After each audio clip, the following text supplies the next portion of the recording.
ভাইরে ভাই, আমাদের ফাপরবাজ ভাই গোলাম রব্বানী এত সুন্দর করে একটু ফাপরবাজ মেরে দিল, বোঝাই যাচ্ছে না যে আসলে সে নাসির পাটোয়ারির পক্ষে না মির্জা আব্বাসের পক্ষে।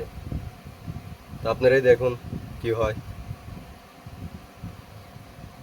কি খেলা কি খেলা কথাগুলো শুনলে ভাইরে, বর্তমানে বাংলাদেশে নাম্বার ওয়ান বাঁশ ব্যবসায়ী হলো নাসিরউদ্দিন পাটোয়ারি। তার ব্যক্তিগত বাঁশবাগানে যত মোটা আইকলা বাঁশ আছে আমাদের সব গোলাম একটার পর রব্বানী একটা কার পক্ষে মির্জা এটা আব্বাস আপনারাই ওরফে বলেন। আব্বাসউদ্দিনকে দিতেছে। বুড়া বয়সে এত মোটা মোটা বাঁশের ধকল কোনোভাবেই সহ্য করতে পারছে না আব্বাসউদ্দিন। এক গোপন সংবাদের মাধ্যমে জানতে পেরেছি তীব্র ব্যথায় ছটফট করছে আব্বাসউদ্দিন। আজকাল বাথরুম করতে রীতিমতো কষ্ট হচ্ছে ওনার। একজন দাদার বয়সী প্রবীণ রাজনীতিবিদ যার এক পা অলরেডি আজিমপুর চলে গেছে, তার সাথে এমন অমানবিক আচরণ কোনোভাবেই সহ্য করা যায় না। আমি এর তীব্র ধন্যবাদ ও সমর্থন জানাই। চরম মূল্য দিতে হবে নাসিরউদ্দিন পাটোয়ারিকে। আব্বাসউদ্দিনের তীব্র কষ্ট দেখে মানবতার হাত বাড়িয়ে দিয়েছেন রাজপথ লড়াকু সৈনিক শরীফ থেকে শরীফাদের নয়নের মণি জনাব রবিউল ইসলাম নয়ন ভাই। শেষ বয়সে আব্বাসউদ্দিনের এইভাবে একের পর এক বাঁশ খাওয়া নয়নের মণি কোনোভাবেই সহ্য করতে পারেননি। তাই আব্বাসউদ্দিনের বাঁশগুলো নিজে বাঁশ খাওয়ার জন্য ঢাকা ৮ আসনে এসে হাজির হয়েছেন। শরীফাদের নয়নের মণি আব্বাসউদ্দিনের নির্বাচনী প্রচারণায় গিয়ে নাসিরউদ্দিন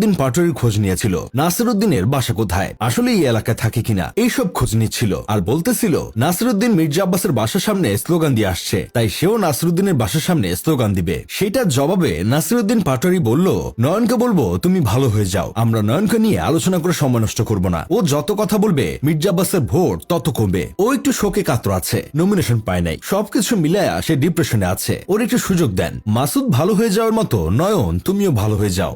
নয়নকে বলবো নয়ন তুমি ভালো হয়ে যাও।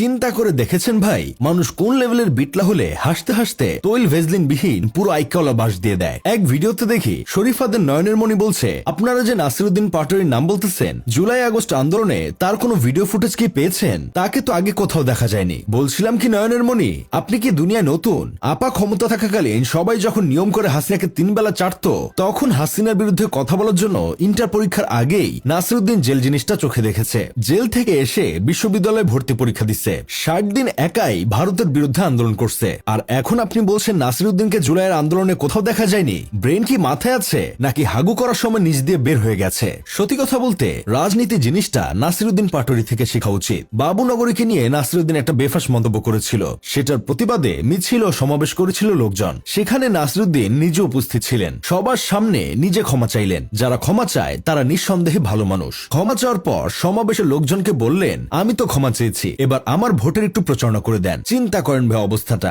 যারা নাসিরউদ্দিনের বিরুদ্ধে সমাবেশ করলো, দিন শেষে তারাই নাসিরউদ্দিনের জন্য জনগণের কাছে ভোট চাইলো। একেই বলে ওস্তাদের মাইর শেষ রাতে। শত্রুকে কিভাবে নিজের দলে নিয়ে আসা যায় তার উদাহরণ হয়ে রইলেন নাসিরউদ্দিন পাটোয়ারি। এইসব দেখে আমার বন্ধু কেরামত বলতেছে, নাসিরউদ্দিনের নির্বাচনী পার্টি অফিস ও আব্বাসউদ্দিনের পার্টি অফিস পাশাপাশি থাকার কারণে আব্বাসউদ্দিন প্রতিনিয়ত নাসিরউদ্দিনের দ্বারাই শিকার হচ্ছে। প্রতিদিনই পর্দার ফুটা দিয়ে নাসিরউদ্দিন আব্বাসউদ্দিনকে বলেন, দাদু দুপুরে কি দিয়ে ভাত খাইছো, আমায় একটু তরকারি দিবা। যাই হোক, শেষমেশ আমি গোলাম হোসেন একটা কাজের কথা কই, নাসিরউদ্দিন মানেই আইকওয়ালা বাস। জানি না শেষ পর্যন্ত সে বিজয়ী হবে কিনা, তবে আজ থেকে 20 বছর পরেও মির্জা আব্বাস টের পাবে নাসিরউদ্দিন কি জিনিস ছিল।